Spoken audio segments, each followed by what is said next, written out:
Զրուցում ենք քաղտեխնոլոգ Արմեն Բադալյանի հետ։ Պարոն Բադալյան,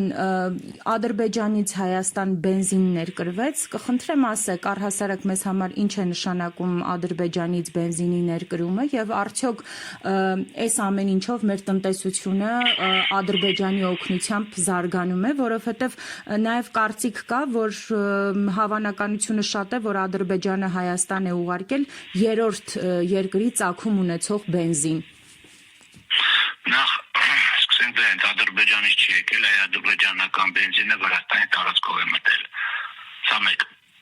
Իսկ Վրաստանի տարածքով Հայաստանը տարբեր երկրներից վարելանոց է ներկրում, այսինքն սա Ադրբեջանից չի մտել, Վրաստանից է մտել։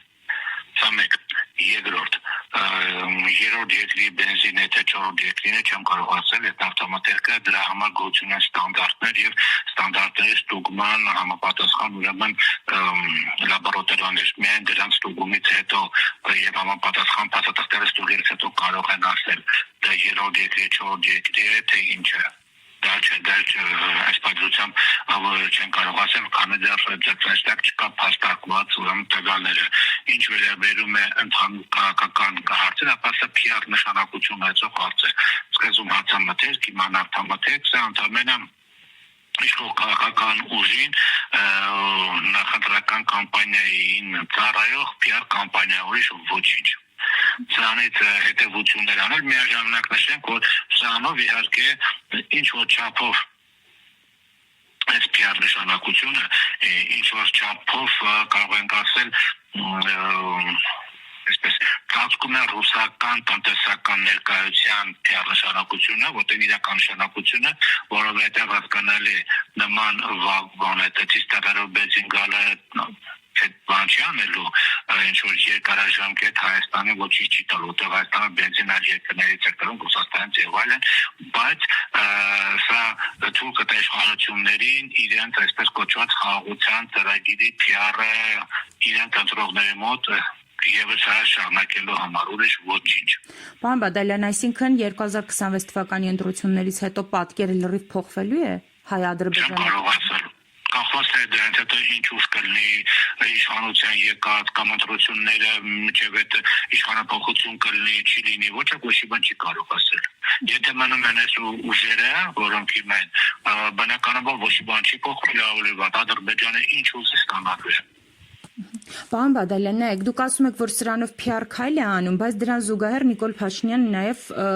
այլ դիրքորոշումներ ունի, այլ քայլեր է անում։ Օրինակ, չգիտեմ, լսել եք թե չէ, մի առիթով Փաշինյանը լսել է, որ խանութում ասել են, եթե կանխիկով եք ստանում, ուրիշ գին է, եթե ոչ, ապա ուրիշ, եւ դրանից հետո ասել է, որ այդ խանութը ոնց ուզում եք ձևը գտեք, փակեք։ Կամ ասում էր, որ կառավարությունը ես եմ, կամ դատավոր կա, որ ասածս չանի։ Այ այս նման պայմաններում այս PR քայլերը կարող են անցնել ժողովրդի մոտ։ Այո, կարող են, ժողովրդի չէ, իր ընտրազանգվածի մոտ, PR քայլերը ժողովրդի մոտ չեն անցնում են իր ընտրազանգվածի մոտ անցնում են։ Պարոն Բադալյան, եւ արդեն տարեվերջ է, ինչպես է գնահատում առհասարակ այս ընտրությունների նախաշեմին գործընթացները քաղաքական, նորմալ սկսել են պատրաստվել քաղաքական ուժերը ընտրությունների։ Չես կարող ոչ խնդիր ընտրությունները չէ, խնդիրն այն է, որ տարվա վերջին մի քանի անգամ Եվրոմիության բարձրաստիճան ղեկավարները Կայա Կալասը, Գերմանիայի կանցլեր Ֆրիդրիխ Մերցը, հետո Կայա Կալասը երկրորդ անգամ Բրիտանիայի բարձրաստիճան ղեկավար Շվեդիայի բարձրաստիճան ղեկավար եւ ելի որոշ բարձրաստիճաններ Եվրոմիության բարձրաստիճան ղեկավարները նշել են, որ Հայաստանի մյուս տարվա ընտրությունները անցկացնել են մոլդովական սցենարով։ Իսկ դա նշանակում է, որ այդ սցենարով ընդդիմությունը որևէ ձևով չի կարող հաղթել ընտրություններին, որովհետեւ մոլդովական սցենարի էությունը կամենանում, որ կիրառելով տարբեր տեսակի ոչ ազդեցիկ տեխնոլոգիաներ իշխող քաղաքական ուժի մեծամասնությունը ապահովել։ Հիմա ընդդիմությունը պետք է տեսնի ինքը աշխարհակաղակական ուրեմն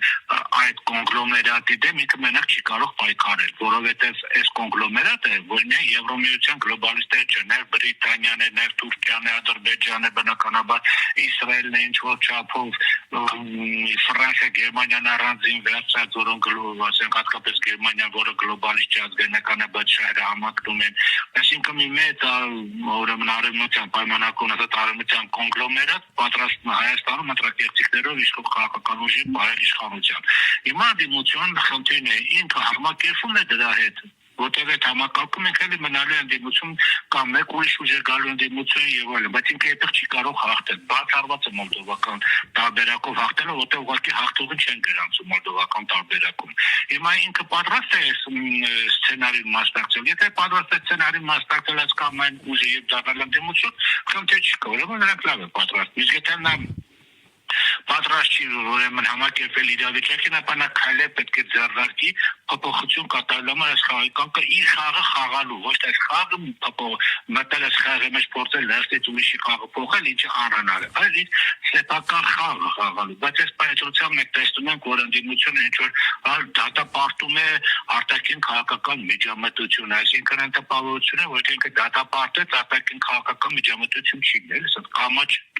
որ միջամտում է եւ չեն միջամտի փոխանակ ինքը մտածից ինչ աշխարհակաղական կենտրոն որ կենտրոնի ես կարող եմ համագործակցել եւ ինչ կարող եմ նրան առաջարկել որպեսզի նրանք ինձ պաշտպանեն եւ գան իշխանության որտեղ